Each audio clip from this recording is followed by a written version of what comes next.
യേശുവിന്റെ അമ്മ കന്യാമറിയത്തെ അധിക്ഷേപിച്ച് ഇസ്രായേലി സൈനികൻ. BBC ലെബനനാണ് വാർത്ത റിപ്പോർട്ട് ചെയ്തിരിക്കുന്നത്. കന്യാമറിയത്തിന്റെ അമ്മ മേരിയുടെ ചുണ്ടിലേക്ക് സിഗരറ്റ് തിരികുകയും ആ സ്റ്റാച്യുവിൽ സിഗരറ്റ് തിരികുകയും അതിൻ്റെ ചിത്രങ്ങൾ സാമൂഹിക മാധ്യമങ്ങളിലൂടെ പ്രചരിപ്പിക്കുകയും ചെയ്തു. എത്രമാത്രം മതവെറി വിദ്വേഷം അവരുടെ മനസ്സിലുണ്ടായിട്ടായിരിക്കണം ഈ വ്യക്തി അങ്ങനെ ചെയ്യുന്നത്. എല്ലാ ഇസ്രായേലികളും അങ്ങനെയൊന്നുമല്ല. ബെൻ ഗൂരിയോൻ അടക്കമുള്ള അവരുടെ രാഷ്ട്രത്തിൻ്റെ സ്ഥാപകൻ നമ്മുടെ മഹാത്മാഗാന്ധിയുടെ വലിയൊരു ആരാധകനായിരുന്നു. നല്ല ആൾക്കാർ എല്ലാ രാജ്യത്തിലും ഉണ്ട്, ചീത്ത ആൾക്കാരും ഉണ്ട്. നല്ല ആൾക്കാർ എല്ലാ മതത്തിലും ഉണ്ട്, ചീത്ത ആൾക്കാരും ഉണ്ട്. എന്നാൽ യഥാർത്ഥത്തിൽ ഇത് അത്യന്തം അപലപനീയമായൊരു കാര്യമാണ്. ഇത് ആ ചിത്രമാണ്. അമ്മ മറിയത്തിൻ്റെ പ്രതിമയുടെ അല്ലെങ്കിൽ അമ്മ മേരിയുടെ പ്രതിമയുടെ ഇതിലേക്ക് സിഗരറ്റ് വെച്ചു കൊടുക്കുക. എനിക്കത് പറയാൻ തന്നെ മടി തോന്നുന്നു. കാര്യം നമ്മളെല്ലാം അത്ര ആരാധനയോടെ ആദരവോടെ കാണുന്നതാണ്. ഇത് സ്വാമി വിവേകാനന്ദൻ, ഇന്ത്യ കണ്ട ഏറ്റവും വലിയ ഹിന്ദു സന്യാസിയായ സ്വാമി വിവേകാനന്ദൻ്റെ സ്ഥലത്തെ ക്രിസ്മസ് ഈവ് സെലിബ്രേഷൻസ് ആണ്. അമ്മ മേരിയുടെയും ഉണ്ണി യേശുവിൻ്റെയും ചിത്രങ്ങൾ വെച്ച് ആദരവോടുകൂടി ആരാധന നടത്തുന്ന അല്ലെങ്കിൽ ആദരവോടുകൂടി ദീപാരാധന നടത്തുന്ന ഹിന്ദു സന്യാസിമാരെ, കാവിധാരികളായ ഹിന്ദു സന്യാസിമാരെ നമുക്ക് കാണാൻ കഴിയും. ഇതിനെ എതിർക്കുന്ന തീവ്ര ഹിന്ദുത്വവാദികൾ അല്ലെങ്കിൽ ഹിന്ദുത്വ ലൈനുള്ള ഒരുപാട് പേരുമുണ്ട്. ഇത് പറഞ്ഞപ്പോഴാണ് ശ്രീ വിദ്യാസാഗർ ഗുരുമൂർത്തി, അദ്ദേഹത്തിൻ്റെ അറിവിനെ ബഹുമാനിക്കുന്നു, പക്ഷേ അദ്ദേഹത്തിൻ്റെ ലൈൻ തീവ്രമാണ്, തീവ്ര ഹിന്ദുത്വമാണ്, അതിൻ്റെ ആവശ്യമില്ല. അദ്ദേഹം എന്നെ ഇയാൾ രാഹുൽ ഈശ്വർ അല്ല, രാഹുൽ ഈശോ ആണ് എന്നൊക്കെ പറഞ്ഞ് ഫേസ്ബുക്ക് എഴുതിയിരിക്കുന്നത്. ഈശ്വർ എന്ന് വിളിച്ചാലും ഈശോ എന്ന് വിളിച്ചാലും വ്യത്യാസമില്ല. അടിസ്ഥാനപരമായ വാക്ക് സൂചിപ്പിക്കുന്നത് നന്മയും ദൈവീകതയുമാണ്. നമ്മുടെ പേരുകളെല്ലാം വരുന്നത് എങ്ങനെയാണ്? ഓരോരുത്തരുടെയും പേരുകൾ, രാഹുലാണെങ്കിലും വിദ്യാസാഗർ ഗുരുമൂർത്തി ആണെങ്കിലും കരുണാനിധി ആണെങ്കിലും ഓരോരുത്തരാണെങ്കിലും ആ പേരിൻ്റെ അർത്ഥതലങ്ങൾ നമ്മുടെ ഉള്ളിലെ നന്മയും നമ്മുടെ വീട്ടുകാരുടെ സ്നേഹവും കൊണ്ടൊക്കെ ഇടുന്നതാണ്. അപ്പം യഥാർത്ഥത്തിൽ അമ്മ മേരിയെ അധിക്ഷേപിക്കുന്ന ആ ചിത്രം കണ്ടപ്പോൾ എനിക്ക് ഓർമ്മ വന്നത് പരിശുദ്ധ ഖുറാനിൽ സൂറ മറിയം 19-ാം ചാപ്റ്ററാണെന്നാണ് എൻ്റെ ഓർമ്മ. അമ്മ മറിയത്തെക്കുറിച്ചൊരു ചാപ്റ്റർ തന്നെയുണ്ട്.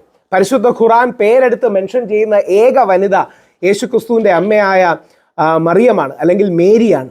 നമ്മളെല്ലാം ആദരവോടെ കാണുന്ന ഹിന്ദു സന്യാസിമാർ ആദരവോടുകൂടി ദീപാരാധന നടത്തുന്ന ലോക ചരിത്രത്തിലെ ഏറ്റവും വലിയ സംഭവങ്ങളിൽ ഒന്നായ യേശുക്രിസ്തുവിന് ജന്മം നൽകാൻ ഭാഗ്യം ലഭിച്ച അമ്മ മറിയത്തിനെ അധിക്ഷേപിക്കുന്ന ആ ചിത്രങ്ങൾ കണ്ട് അത്യധികം വേദനയാണ് തോന്നുകയുണ്ടായത്. നമുക്ക് ആ വാർത്തയും കൂടെ ഒന്ന് കാണാം. BBC അടക്കമുള്ള അന്താരാഷ്ട്ര മാധ്യമങ്ങളാണ് ഇത് കൊടുത്തിരിക്കുന്നത്.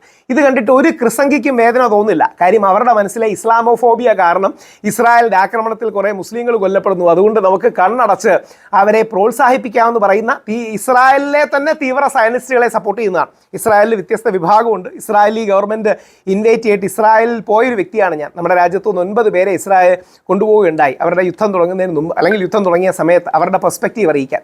ഞങ്ങൾ അവിടെ സംസാരിച്ചപ്പോഴും പറഞ്ഞത് ഗസയെക്കുറിച്ച് നമ്മൾ വറീഡാണ്.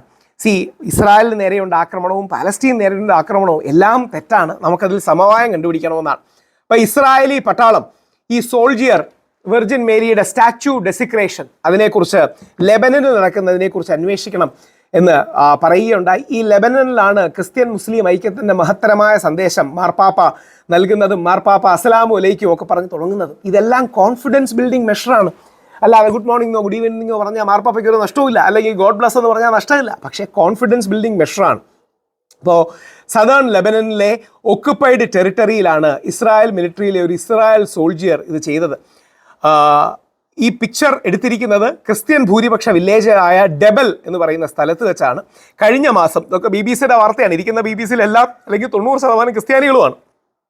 അവർ പറയുന്നത് കഴിഞ്ഞ മാസം യേശുക്രിസ്തുവിൻ്റെ സ്റ്റാച്യു, ഒരു പ്രതിമ നശിപ്പിക്കുന്ന ചിത്രങ്ങളും മറ്റും കാണുകയുണ്ടായി. ആ സ്ഥലത്തിനടുത്ത് തന്നെയാണ് ഇതെന്നുള്ളതാണ്. ഇസ്രായേലി ഡിഫൻസ് ഫോഴ്സ് IDF ഇത് വളരെ അറ്റ്മോസ്റ്റ് സിവിയറിറ്റിയോട് എടുക്കുകയും അതിന് ശക്തമായ പണിഷ്മെൻറ്റ് കൊടുക്കുകയും ചെയ്യുമെന്ന് പറഞ്ഞിട്ടുണ്ട്. കഴിഞ്ഞ മാസം യേശുക്രിസ്തുവിൻ്റെ സ്റ്റാച്യു തകർത്ത വ്യക്തിക്ക് 30 ദിവസം ജയിൽ കൊടുത്തിട്ടുണ്ടായിരുന്നു. നല്ല കാര്യം. അവിടെയാണ് നമുക്ക് സമാധാനം വേണമെങ്കിൽ ആരോടും അന്ധമായ വിരോധം പാടില്ല. മുസ്ലിമിനോടും അന്ധമായ വിരോധം പാടില്ല, ക്രിസ്ത്യാനിയോടും അന്ധമായ വിരോധം പാടില്ല, ജൂതനോടും അന്ധമായ വിരോധം പാടില്ല, ഹിന്ദുവിനോടും അന്ധമായ വിരോധം പാടില്ല. വിരോധമാണ്, വിദ്വേഷമാണ്, വർഗീയതയാണ് ലോകത്ത് പ്രശ്നം ഉണ്ടാക്കുന്നത്. സമാധാനമാണ് പാത. അപ്പോൾ ഇസ്രായേലിലെ തന്നെ വളരെ മോഡറേറ്റ്സ് ആയ ഹാരറ്റ്സ് ന്യൂസ് പേപ്പർ അടക്കം അതിശക്തമായ മെഷേഴ്സ് ഇതിനെതിരെ എടുക്കണമെന്ന് പറഞ്ഞു. IDFൻ്റെ സ്പോക്സ് പേഴ്സൺ ലഫ്റ്റനന്റ് കേണൽ നദാവ് ഷുഷാനി അദ്ദേഹവും അതിശക്തമായ സ്റ്റെപ്സ് എടുക്കുമെന്ന് പറഞ്ഞു. യേശുക്രിസ്തുവിൻ്റെ സ്റ്റാച്യു നശിപ്പിച്ച ആൾക്കും അതിൻ്റെ ഫോട്ടോ എടുത്ത് പ്രചരിപ്പിച്ച ആൾക്കും, അതായത് ഇത് മനഃപൂർവ്വം ചെയ്യുന്നതാണ്, 30 ദിവസം ജയിലും കൊടുത്തിട്ടുണ്ട്. അന്താരാഷ്ട്ര രീതിയിൽ വലിയ പ്രതിഷേധവും മറ്റും ഉണ്ടായി. ഓർക്കുക, എല്ലാവരിലും തീവ്ര സ്വരക്കാരുണ്ട്. ആ തീവ്ര സ്വരക്കാരാണ് പ്രശ്നം. ജൂതന്മാരിലെ തീവ്ര സയനിസ്റ്റുകളാണ് പ്രശ്നം. ഹിന്ദുക്കളിലെ തീവ്ര ഹിന്ദുത്വവാദികളാണ് പ്രശ്നം. ഇസ്ലാമിലെ മുസ്ലിങ്ങളിലെ തീവ്ര ഇസ്ലാമിസ്റ്റുകളാണ് പ്രശ്നം. ക്രിസ്ത്യാനികളിലെ തീവ്ര ക്രിസംഗികളാണ് പ്രശ്നം. അപ്പോൾ എല്ലാം നമ്മൾ മതവിശ്വാസികൾ ഒരുമിച്ച്, ഈശ്വരവിശ്വാസികൾ ഒരുമിച്ച്, ആത്മീയ വിശ്വാസികൾ ഒരുമിച്ച് നമ്മുടെ ഇടയിലുള്ള തീവ്രതയെ എതിർക്കണം. ഹാർഡ് ലൈനേഴ്സിനെ എതിർക്കണം. അതാകട്ടെ വളരെ കണ്ടിട്ട് ഭയങ്കര വേദനയും വിഷമവും തോന്നി യഥാർത്ഥത്തിൽ ഇത് കണ്ടപ്പോൾ. അപ്പോൾ അമ്മ മേരിക്ക്, അല്ലെങ്കിൽ യേശു ക്രിസ്തു ലോക ചരിത്രത്തിലെ മനുഷ്യരാശിയുടെ ചരിത്രത്തിൽ രക്ഷകനായി പറഞ്ഞ സമാധാനത്തിൻ്റെയും ശാന്തിയുടെയും പാത കാണിച്ച നമ്മുടെ യേശു ക്രിസ്തുവിനെയും സ്വാമി വിവേകാനന്ദനെയും അടക്കം ഒരുപാട് പേരെ ഇൻസ്പയർ ചെയ്ത, ബൈബിളിലും ഖുറാനിലും അടക്കം ഒരുപാട് പരാമർശങ്ങളുള്ള ആ യേശു ക്രിസ്തുവും അമ്മ മേരിയും ക്ഷമിക്കാൻ കഴിയട്ടെ. ആ ക്ഷമയുടെയും സഹനത്തിൻ്റെയും പാത നമ്മളെ പഠിപ്പിക്കട്ടെ. God bless.